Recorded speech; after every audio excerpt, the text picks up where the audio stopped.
Good afternoon. It's now officially afternoon, so it is good afternoon. Welcome to a session we're calling Value Proposition and Affordability of Higher Education. Two related topics that are very much on everybody's mind these days.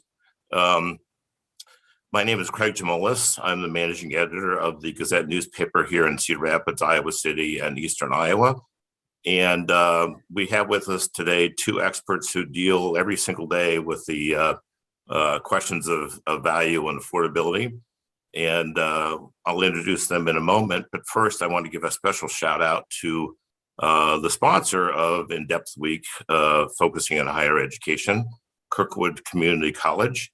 And we have a short video message we'd like to play first. And then when we come back, I'll introduce our panelists.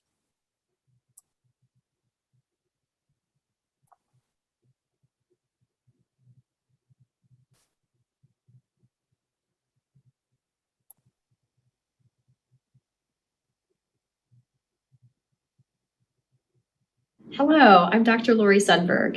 I'm president of Kirkwood Community College, and I'd like to welcome you to the Iowa Ideas in-depth look at higher education this week. Kirkwood is proud to be a sponsor of this event. Kirkwood has been serving this region for 50 years, and I know that we're going to be serving for 50 more years. So as you think about your higher education needs, or even continuing education needs, I hope that you'll think of Kirkwood. Again, welcome to the event, and I hope you enjoy the presentations. Thank you. To get started with our conversation here today, let me introduce our panelists. We're very fortunate to have two experts who, as I said earlier, deal with these questions day in and day out. Let me introduce Brent Gage, who is the Associate Vice President of Enrollment Management for the University of Iowa. To use an analogy that he coined, his office is the front porch to the University of Iowa. And so it's the first encounter that people are going to have with the university in terms of getting to know the university, acclimating to it, succeeding at it. We also have with us Mark Wiederspan, who is the Executive Director of the Iowa College Aid, an agency that was, Mark, if I'm not incorrect here, created by the legislature to promote college access and success. And to pick up on the analogy some more, if Brent's office is the front porch to the University of Iowa, then Mark's office is the sidewalk or maybe even the driveway to higher education institutions in Iowa. Does that sound about right to you guys? I'll take it. Okay. Brent, I want to start off our conversation with a question to you first, and then I'll have something very similar to Mark to follow up on. But Brent, there's no shortage of scholars and academics who have written in national publications about how this major gear shift we've seen with the pandemic is going to force higher education institutions to rewrite their business model, their value proposition, or their brand. And because of this whole gear shift we're hopefully emerging from, students have realized that, hey, the university doesn't have to be something that I physically go to, or pay money to live in the dorm, or pay money to get room and board, that I can maybe stay at home in my parents' house, and parents everywhere are delighted by that possibility. And I can rely on Uber Eats rather than a dorm boarding contract. And I don't need all these amenities that universities roll out. I can just watch them on virtually watch sporting events. Brent, do you subscribe to that belief? Do you think that the value proposition of universities needs to change dramatically, or does it need to be kind of tweaked around the edges? Well, thanks, Greg, for the question. And if one thing we've learned over the last year is students' interests in being an immersive college campus with their peers in a learning environment, in a lot of ways has grown.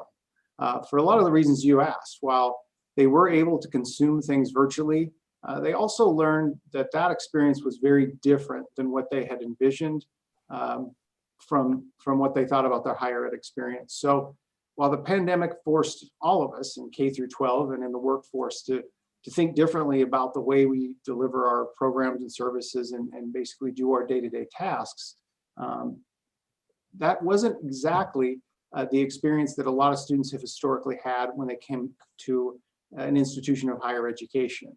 And so while I think we all did our very best to provide a valuable learning experience, there were elements that just were missing. And so as we talk to those students now who are looking at next fall to start college, after spending a year in a virtual environment, let's just say they're very eager to be engaged in a campus community and explore those personal relationships, the opportunity to work with others, get to know and meet their peers and their professors. So, I don't think it's diminished the value at all. I think it's created, almost amplified the immersive experience that you get on a college campus. Now, that said, certainly there's been some really valuable lessons learned here, both from a pedagogical standpoint, but also from a way to deliver programs and services because of the pandemic. So I think in large part, what we're going to take away is almost a new and improved campus experience for students, because while it's not going to be the exact same thing you might have seen in the fall of 2018, it's going to have a lot of those elements. And again, we're going to move students back into the residence halls and open up Kinnick Stadium and our student organizations and our campus rec center. But we're also going to have really neat ways for students to access course information, engage with peers, do group work, do lots of things that are really important in the educational process, but also in kind of the community social process, based on some of the great things that we've learned having to move to this technology over the pandemic. So no, I don't think it's been diminished. In a lot of ways, I think there's a longing for many of the things that weren't part of that college experience over the past year. So in some respect, it's almost like you don't know what you take for granted until it's gone. And all of a sudden now it's like, because students can't go on spring break, or they can't have their in-person graduations last year, and so forth, or visit their neighbors in the dorms, that suddenly it's become more apparent that, hey, I definitely do want those things back again.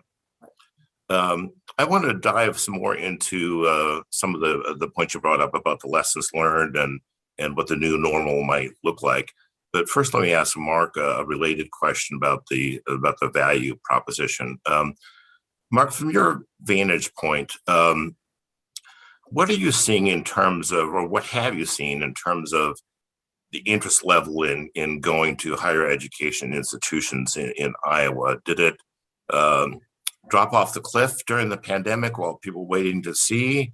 How did you respond to this? And what are you seeing now in terms of the interest level of people wanting to go?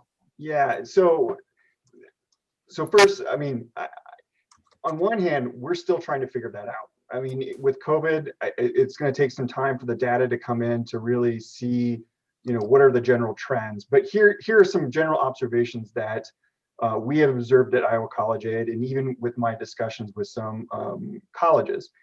On one hand, the impact of COVID has been, there's purely is a fiscal financial aspect, that some particular individuals have been affected by COVID because of family members that were furloughed from their job, or that they've even had personal instances where someone was really sick with COVID, that sort of financial aspect did have an impact on their college choice decisions.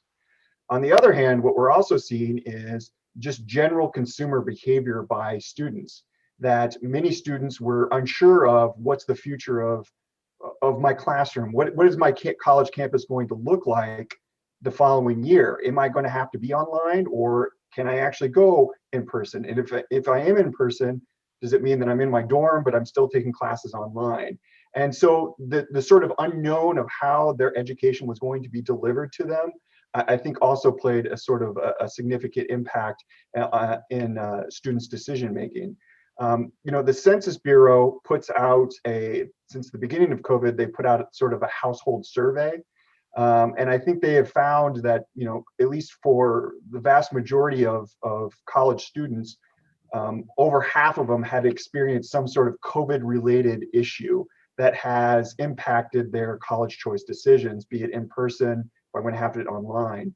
So the extent to which this COVID has had a problem, it's still unknown. But what we generally do know is that for the vast majority of our college students, for our more older non-traditional students, the ones that work full-time, and even our graduate student, moving online is not a big hurdle for them. But it's more of, when we're talking about these sort of college choice decisions, it's more of like our high school students, the younger ones. Because I just think that there's always this idea that we sometimes forget that our most 18-year, 19-year-olds, they're not necessarily, there are rational thinkers, right? But they may not necessarily always make a rational decision. And it's because they're still trying to figure out, what am I going to do? What's my major going to be? Where do I want to go to college? So those sorts of things they're always thinking about. And because of that, there's definitely sort of this idea that they want to be in person, not necessarily always online. And so I think Brent could probably attest to this. Many of the students that we're noticing really want to be on a college campus. They want to experience a college, I don't want to say college lifestyle, but they definitely want some sort of college experience, living in the dorms, going to classrooms, being in person with their professors. Mark, staying with you for a minute, I know that one of the things you look at in college aid is FAFSA, which stands for, I'm probably going to get this wrong, but I think it stands for Free Application for Federal Student Aid. And it's the form that parents or students fill out to kind of get started. It's not just for federal aid, but I think it applies to all kinds of different grants as well. And it's a measure that gives some kind of indication of how interested students are in pursuing a higher education. We've reported before in the Gazette that the numbers of FAFSA applications were down in the pandemic, down to a worrisome amount. What have you seen happen with those, and what's your takeaway from that? Yeah, I think so. You are right that every year when it comes to, over the summer, we do look at our FAFSA numbers. I think there is a strong correlation between our FAFSA numbers and our college enrollment rates. Because like you said, completing the FAFSA is just one step in the college going decision process. And so when the pandemic hit a year ago, with many of our schools closing down, we had noticed that our FAFSA filing rates was impacted by school closures and COVID in general. We were on pace to have a rate that exceeded the previous year, but then when the pandemic hit, it just kind of flatlined. For this year, we are still having our FAFSA filing rates down than where we were last year. I think right now we're at about 44.2% is our FAFSA completion rate for high school students. At the same point last year, I think we were at like 49%. So we're about 5 percentage points lower than where we were last year. However, what's really interesting about this FAFSA filing season that's different than last year and the year before, typically we get a lot of FAFSAs at the beginning, like in October and November. But for this year, it's kind of gone up and down. And this past couple weeks, we've even noticed a substantial increase in the number of FAFSAs completed. I think we saw like a 1 or 2 percentage point increase, which is it's weird. It's just somewhat unheard of, and we have yet to really understand why that has been occurring. But in our traditional sense of where the FAFSAs are filed, there's a high peak and then it slowly tapers off. But this past year, it's high peak, but then there's sort of ups and downs, and it's an interesting trend that we're still trying to unpack. Interesting. So is the application gap overall, it's narrowed from what it was earlier? Yeah, I mean, there's still a gap, but the gap has narrowed a little bit. I mean, I would say a couple weeks ago, I think it might have been at 6 percentage point difference. I mean, it's kind of closing now down to 5 percentage points, but it's narrowing. We're down, but it's narrowed a little bit. Interesting. Okay. Brent, I'm going to come back to you and ask you a question, but before I do, I just want to let our audience know that if you have questions to pose, go ahead and send them to our room host, who will send them along to me, and I can ask our panelists questions that you might have or observations that you have. Brent, picking up on that a little bit from what you said earlier and what Mark just said about interest in having the on-campus experience. From your vantage point, how do I want to ask this? What are some of the positives or the lessons learned that out of the pandemic? We had this rush to every organization in town essentially had to pack up and figure out how they're going to operate in the pandemic, and the universities were certainly no exception. But what positive trends have come out of that you think might help you in the future acclimate students back to campus again? Well, I think the first thing we learned is that, typically we would host a Hawkeye Visit Day on a Friday and invite high school students that are interested in applying or enrolling to come. And we would have 1,000 people on campus for those events. And while those were great events, and we will certainly get back to doing those this fall, what we noticed is when we would do that virtually, we had a program this summer where we had students from 33 different states attending that virtual Hawkeye Visit Day. Now, for many of those students, the logistics of coming from Maryland or Florida or Arizona or Puerto Rico may not have been a possibility, but they could tune in virtually and learn a lot about the university in a much more efficient, inexpensive way to do that. So, we are always going to have kind of almost a virtual event be part of our experiences that we provide through campus visitations and other things. And so, one of the things we laugh about is when we have, and the University of Iowa will have anywhere from 30 to 40,000 campus visitors a year coming to look at the institution.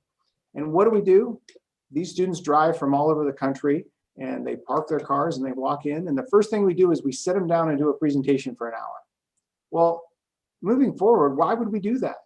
We can preload that information so that they can learn kind of the nuts and bolts about application, finances, programs, majors, so that they can kind of pre-consume that information so that when they get to campus, it can be much more of an experience for them. And so we really think that there's going to be a lot of things that are going to transition the way that we do things. We've also learned that with our financial aid staff, the way that we're able to counsel students on appointments on demand virtually, sometimes we're talking about sensitive family finance information, and that one-on-one kind of private interaction has really been a positive thing that we think we will continue well into the future. So again, I think all organizations, whether you're in education or outside of organizations or education, we all have to be learning organizations to kind of continue to evolve and grow and meet the needs of our customer base. And certainly there's a lot of lessons here that I think are going to make our operation, both from an administrative perspective, but also from an academic perspective, just better in the future. And I think that's a really exciting thing to think about for those students who are looking into their future. And just to echo what Mark had said, this has been a very strange year for very good reasons. There was a point earlier this fall where the University of Iowa and our colleagues at Iowa State and you and I were looking at our application volumes and we're getting a little nervous.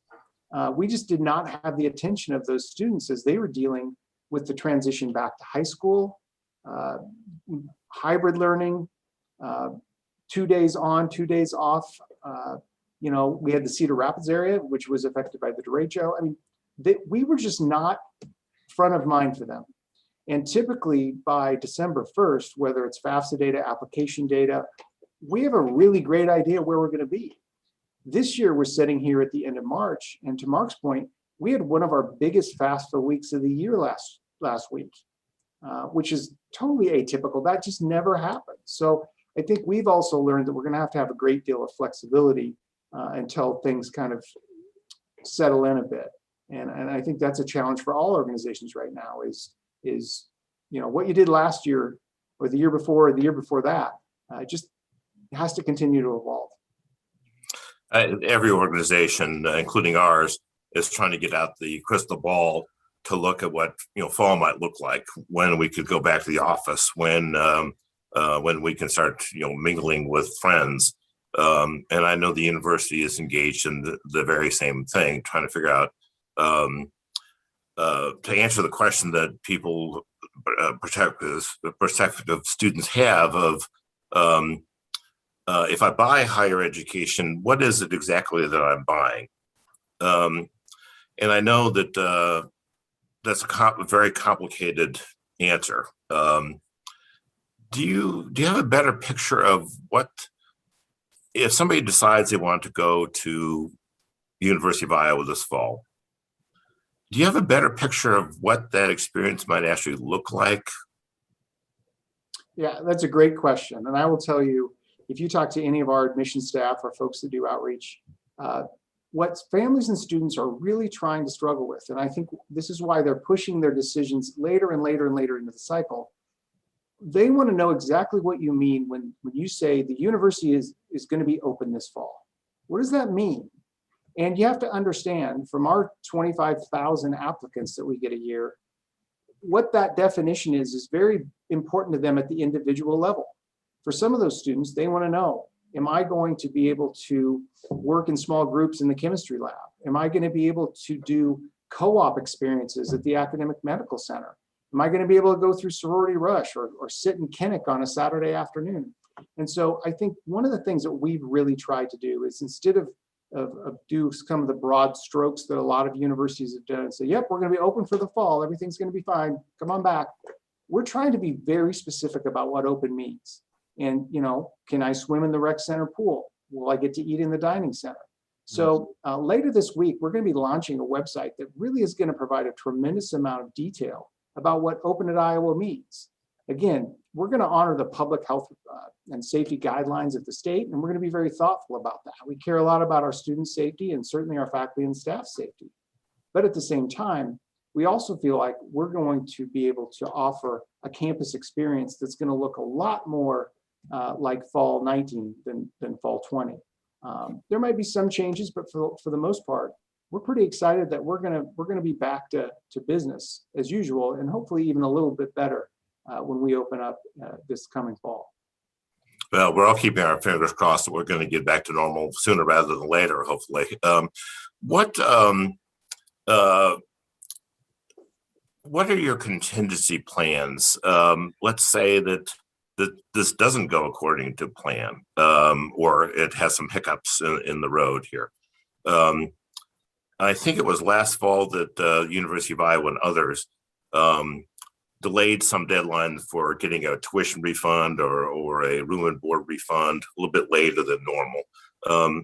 Do you envision doing any of that kind of stuff this year? Or if, let's say that people get to campus and they're satisfied that yes, in fact, it's open, that meets their definition, and then something goes haywire, or we don't recover quite as quickly as we thought we would. Are there contingency plans to shift gears? Well, we've had a year of practice of contingency planning, but we have what's called on our campus a critical incident management team. And the great thing is with an academic medical center and a school of public health, we really have some of the nation's leaders that are helping us guide our decision making. And what we've really learned is you've got to communicate. And so we've really worked hard to set up structures in which we're not only listening carefully, but we're able to get messages out and react to whatever comes our way. So while I'm fairly confident that we're not going to face anything like we have dealt with in the past year, it doesn't mean we're not going to stop listening, and we're not going to stop continuing to evaluate what's working well, where can we make improvements, and where are things that we might have to transition a little bit just to make sure we're staying on course. So again, we're just very fortunate in our situation, just because of the epidemiologists and the virologists and the folks that make up our critical incident management team to really help guide not only our day-to-day activities, but to assess how we're doing and to determine if alternate solutions need to be put in place. And again, lots of practice, just like everybody else. Well, picking up a little bit on that open, what it means to be open. Question from one of our audience members. This is for Mark. This upsurge in the last week of FAFSA applications, do you think that's coming because more and more universities are starting to talk about being open, what it might look like, and so it settles some of those questions that people might have? Yeah, I think it's two-part. I think that might be part of it. I think also another part of it is just because students went back to school in January. I think it might also reflect some of the policies that happened at the state level that required students to be back in the high schools. I think that's sort of reflective of that. Prior, when the FAFSA filing rates last year went down, I mean, a significant factor of it was counselors just couldn't reach out to students. And we've tried our best here at our agency to do like text message reminders, phone calls, trying to in some way, in some virtual format, to remind students to complete that FAFSA. But the number one concern that we've always had is just that counselors really struggle to get to students. And so now that students are back in the school, I think that might reflect part of it. And I think the lesson to learn on that is that I know virtual is a great tool to use, but it especially when it comes to the FAFSA, it doesn't replace the one-on-one personal counseling. I think that ultimately is what we have learned, that becomes a very important aspect of getting individuals to complete their FAFSA, is that one-on-one counseling. Well, and both your organizations have had to deal with some different versions of the personal touch, right? In-person visits and talking to people one-on-one about, the application process and thinking that all through.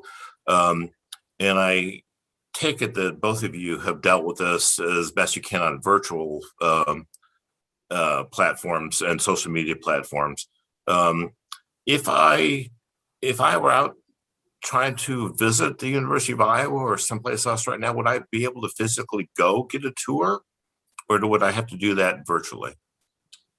Well, recently we actually began offering on-campus tours. They're small groups, only 10 in a group. They leave every 30 minutes, and we have multiple tour guides there to be able to assist them. And we're very excited to do that. The problem is we have thousands of people who would have come visit that didn't have a chance. So we've opened that up slowly. So any student who's admitted for fall that has never had a chance or participated in a campus visit, that was the first group we reached out to. And those dates, as you can imagine, filled up incredibly fast. So now we're expanding and adding Saturday dates. Again, we have tours leaving every 30 minutes. We've even looked at going up to 3 locations where those would leave from every 30 minutes, so we could make sure to keep the group small, but also keeping the distancing and following all the public health guidelines. So yes, we are offering those. We wish we could accommodate everyone who wants to come on a campus visit, but at the same time, we're doing the best we can to make sure we follow those public health guidelines. And again, we work closely with our critical incident management team to make sure that all the processes and the guidelines are in place to ensure everyone's safety, certainly our guests, but also our staff. And recently we've even had high school districts reaching out to us and say, would one of your staff members be able to come and do a presentation for a group of our students?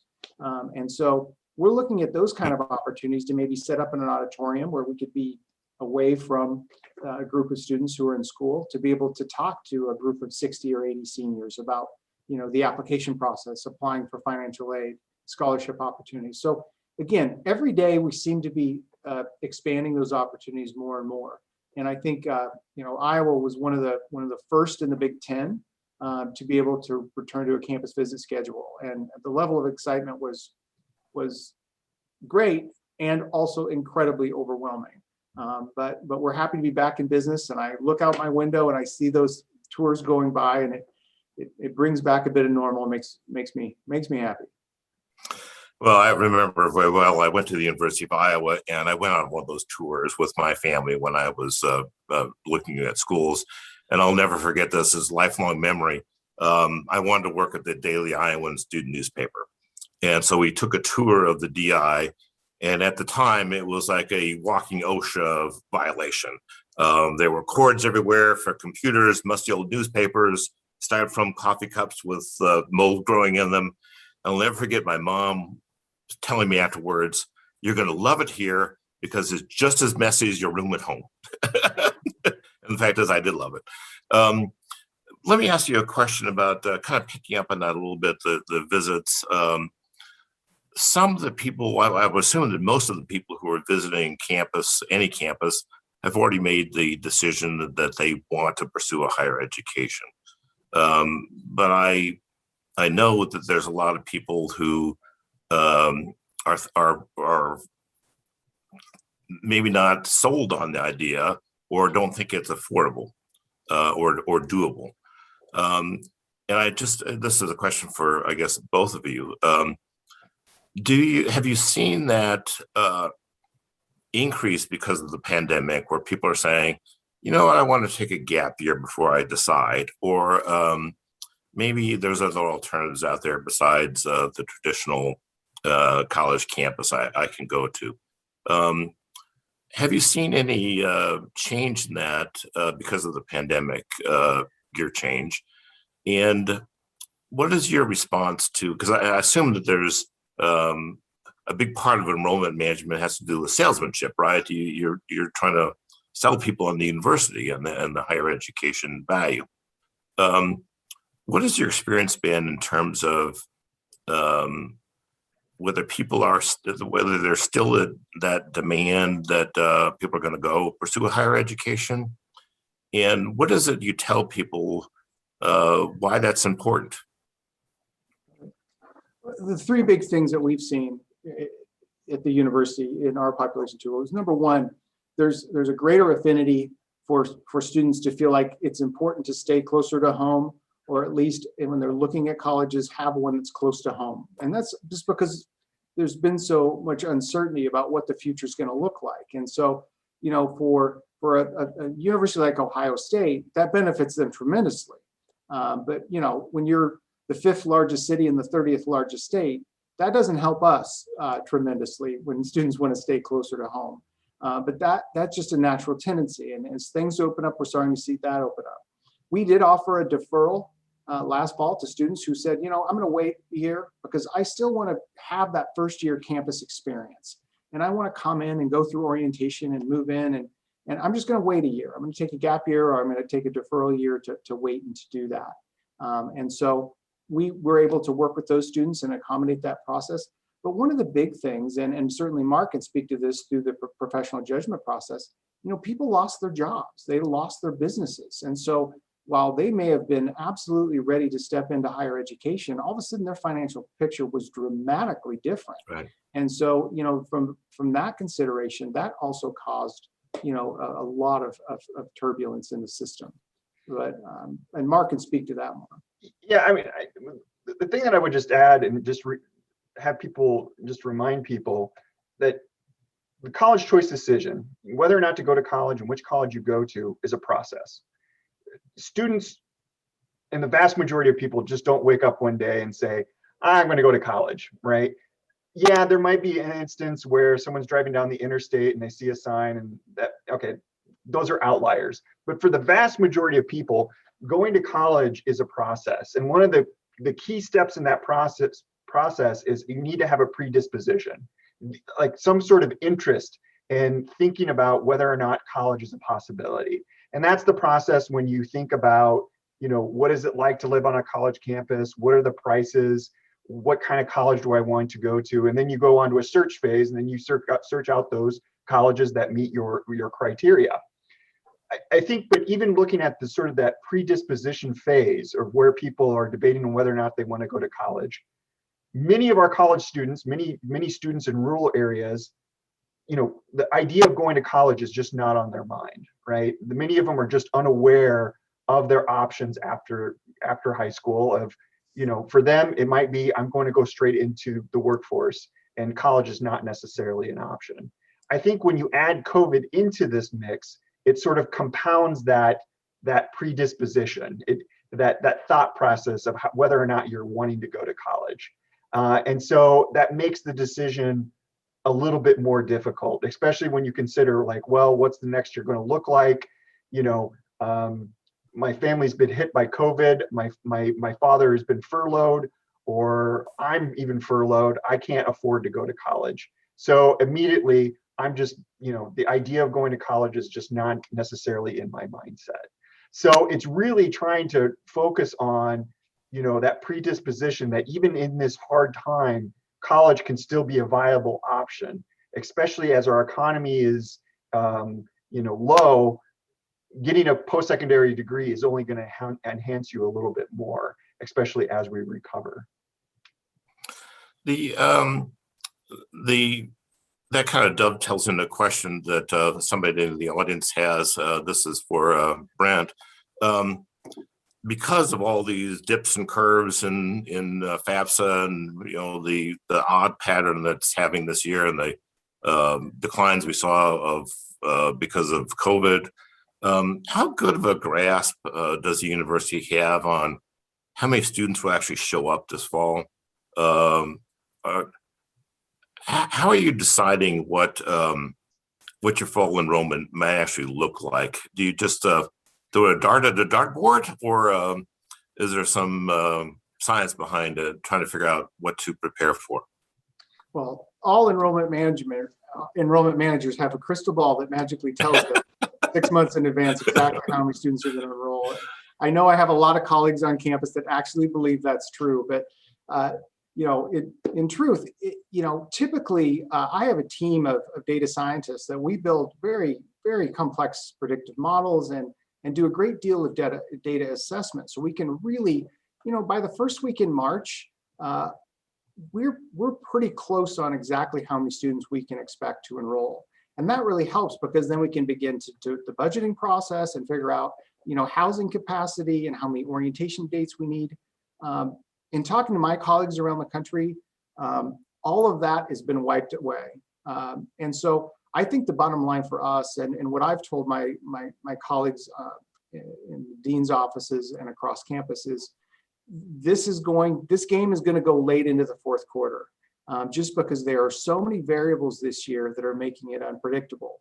Mm-hmm. One is, so many ACT and SAT examination opportunities, both in school and outside of school, were canceled, that really schools almost nationally were forced to come up with ways to admit students with no ACT or standardized test.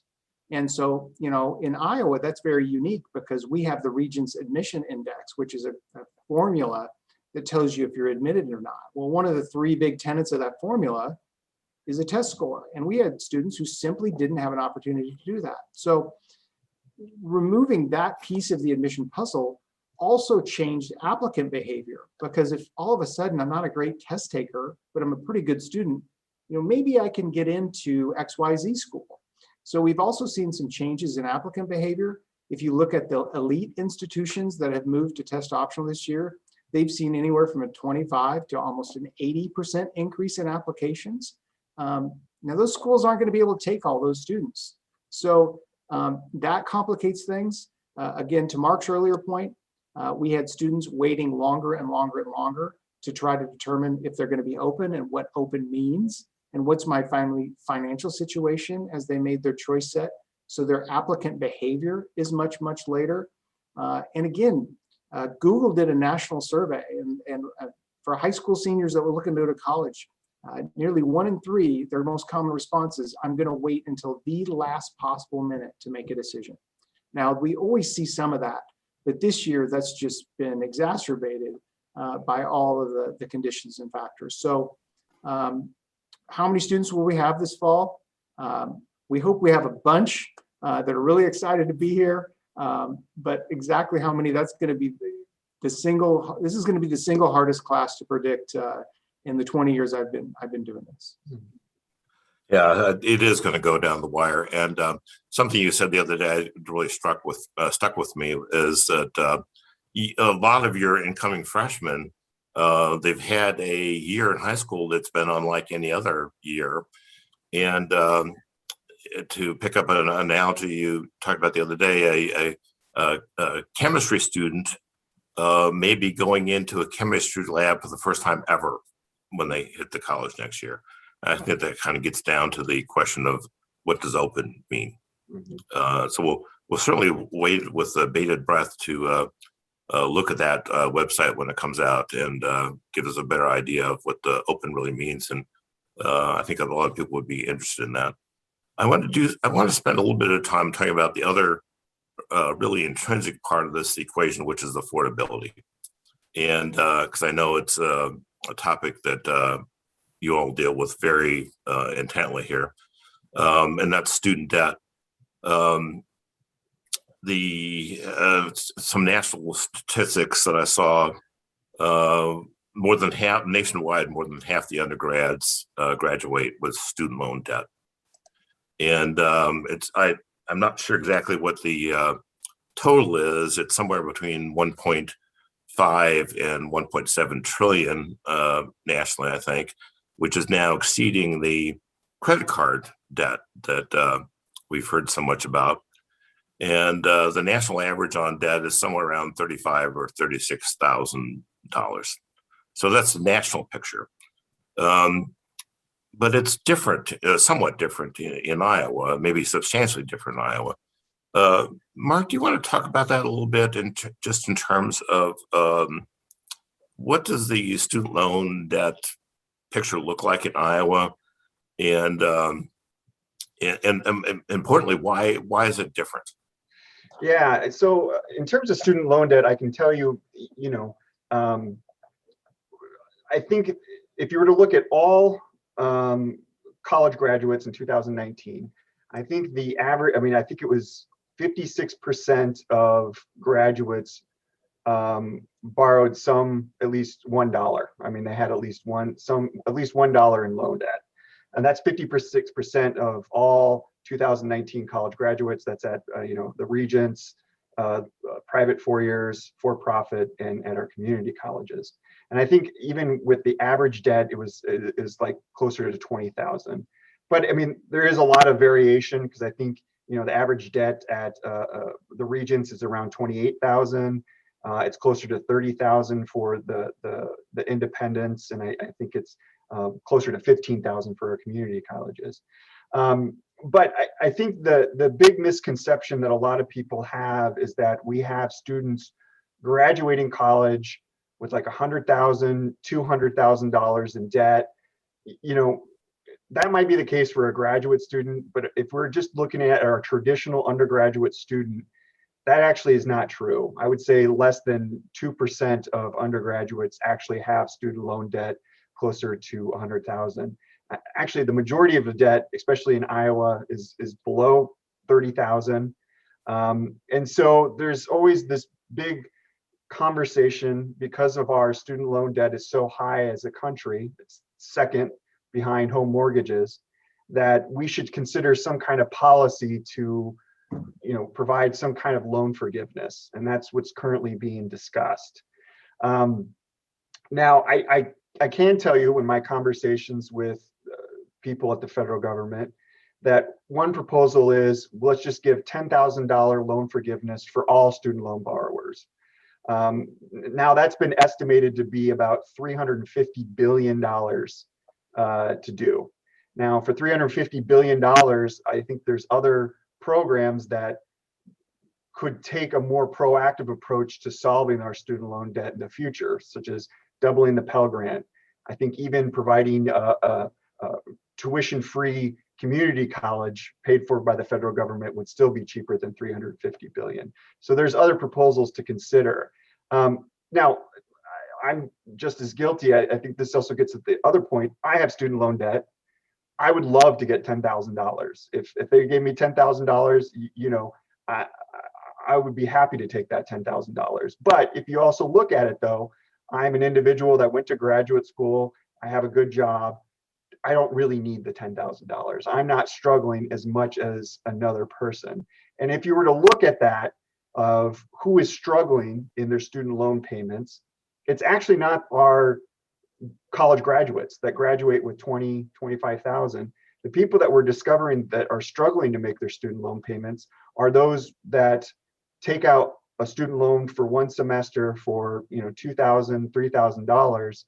Those are actually the ones that we're seeing struggle the most with making their student loan payments, because, you know, they don't really have a degree to demonstrate their employment, and you know, they get into default, and then the compounding fees that are associated with it make it very difficult for them to pay for it. So when we think about, you know, loan forgiveness and student loan debt crisis, it should be really more of a targeted approach of figuring out who would really benefit the most from loan forgiveness, but also trying to figure out who are the ones that we need to provide more support to. And I think you would probably see that the numbers show it's those individuals that never complete college but that did borrow a loan are the ones that struggle the most. I do want to come back in the little bit of time we have left and talk a bit more about what students can do to keep the debt kind of as a dull roar as possible. But let me ask Brent first. On campus, there's been a lot of talk about financial literacy and having to educate students about you know, finances and student loans just as much as anything else. What is the experience at the University of Iowa? Is there a required financial literacy course for students to go through, or what is your involvement with students making financial decisions on loans and paying for their tuition? Financial literacy is a critical component of what our Office of Student Financial Aid does. And again, I think in Iowa, we're really blessed. Not only do we have the Iowa College Aid Commission, we have the Iowa College Access Network. I know as region institutions, we have a requirement that all students, as a function of their orientation process, go through a financial literacy training program, which is, how do you build a budget? You know, how much are you going to borrow relative to what the estimated income is for the position that your degree is likely to get? You know, helping students to kind of piece things together in a way they've never really been asked to do before. And one of the things that we did at the University of Iowa that has made a huge difference is any student that goes to apply for a private loan, a private student loan, not one of the ones that's awarded through the FAFSA, but a private loan, we require that those students come in, they sit down with us and explain to us why they need this loan. And we'll actually walk through them with what their costs are, what their budget is, how much they're looking to borrow. And in most cases, if we don't eliminate that loan, we can significantly reduce the amount that is borrowed. And the reason that's important is private loans are offered at a very different rate than the loans that are offered through the federal award process. And so, you know, helping a student to understand you don't really need this $3,000. You know, if you just would, you know, make these kind of decisions, you can really lower that debt. You know, we also have students who apply to our institution all the time, who've applied for financial aid. We look at their applications, and we see that they have an enormous need gap. In other words, for them to be able to come to the University of Iowa, the amount that they're going to have to borrow is probably not a great financial decision for them. And so, you know, we have those conversations with students. I mean, they're difficult conversations, but at the same time, if a student comes to the University of Iowa and after a semester, they realize, I have a $6,000 bill I can't pay, they're not going to return, they're not going to graduate, they're not going to be successful. That doesn't do us any good at the university, and certainly it puts that student in a tremendous hole, like Mark was talking about those students who are non-completers, which can really cause financial issues down the line. So no, I think speaking on behalf of the Region Institution, certainly we take financial literacy very, very serious as both something we do with our financial aid office, but also as one of our induction components for orientation to teach students about the transitioning to being away from home and making responsible decisions. Do you have the tools that allow you to look at the field that somebody wants to go into and what they might expect after they graduate? So for instance, let's say I want to get a psychology degree.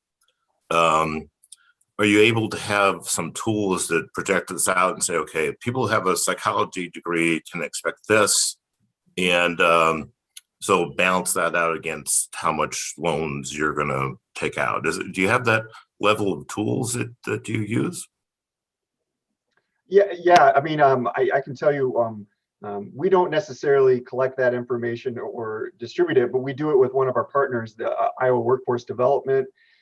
They on their website, they have a bunch of really informational tools about particular occupations and how much money they make in the future. And that's a critical component to our Future Ready Iowa, which is part of Future Ready Iowa is our last dollar scholarship, even in our Future Ready Iowa grant, where we target particular occupations that are in high demand, high paying. And if you go to like IWD's website or even Future Ready Iowa, they provide you information on those particular occupations and the majors associated with those occupations and how much money you can get and anticipate for the future. So. Good. I wanted to come back to something you both had mentioned about ways that students themselves can try to keep their debt to a dull roar as much as possible. And I know both of you deal with these questions all the time. What are some tips that students can have or families can have to try to minimize the amount of debt exposure they have? Anybody can, I think either of you can answer, or both can answer that question. So I don't have the magic answer for everything, because if I did, I wouldn't. Yeah. I would be a millionaire, I think. Or, but you know, I think the most tried and true tips have always been, think about, it's okay to think about looking at a community college first to get your gen eds or your particular required programs completed first, and then transferring if you wish to go to get a bachelor's degree. That's another good option. I think that's always a smart option to do, because it also provides an individual flexibility of trying to figure out what they want to do.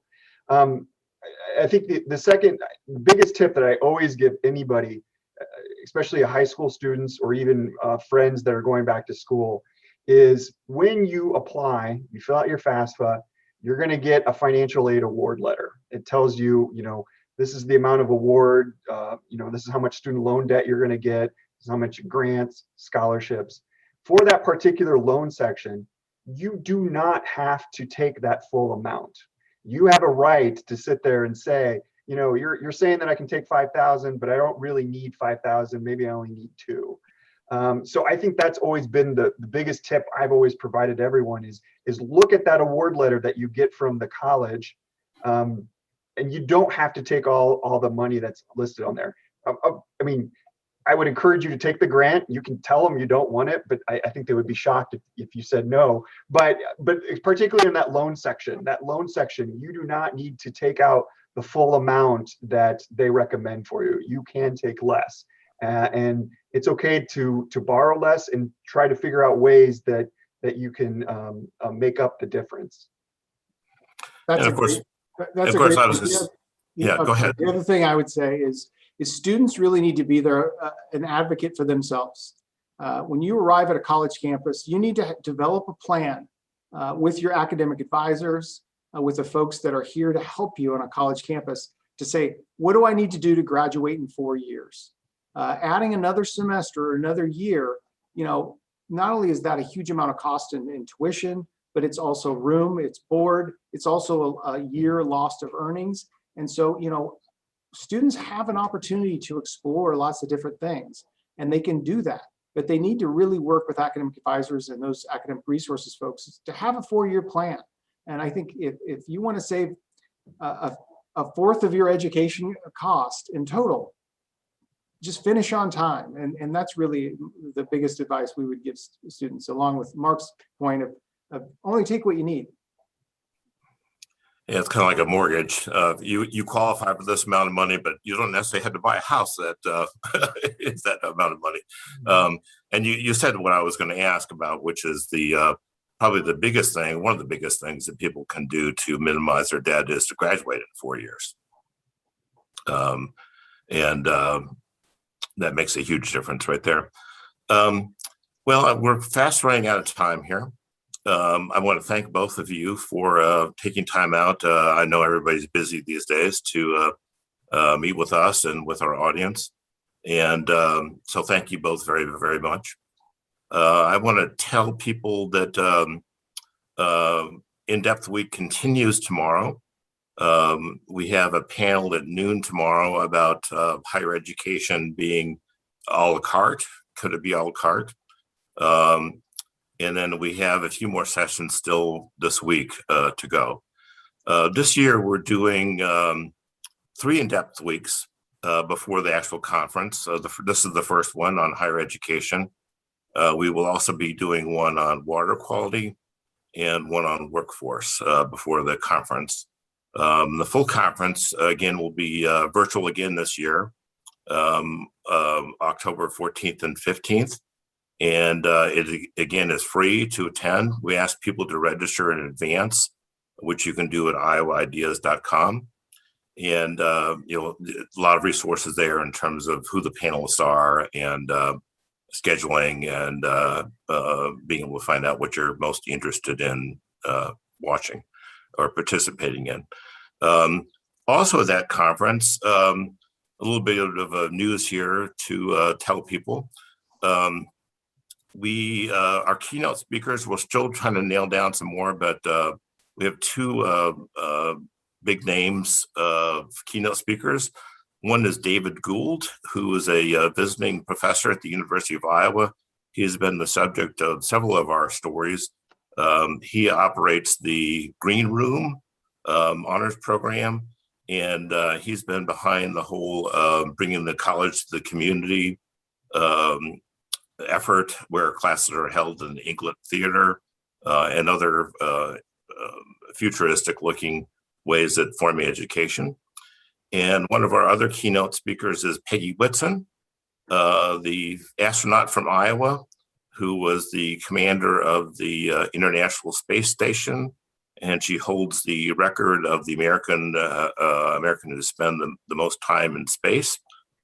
She now works for SpaceX. And she's a huge advocate of STEM education, very much in demand. And so if you attend our conference on the 14th and 15th of October, you'll see those keynote speakers. And like I say, we hope to line up a few more. So thank you very much, and have a good rest of the week. Bye, everybody.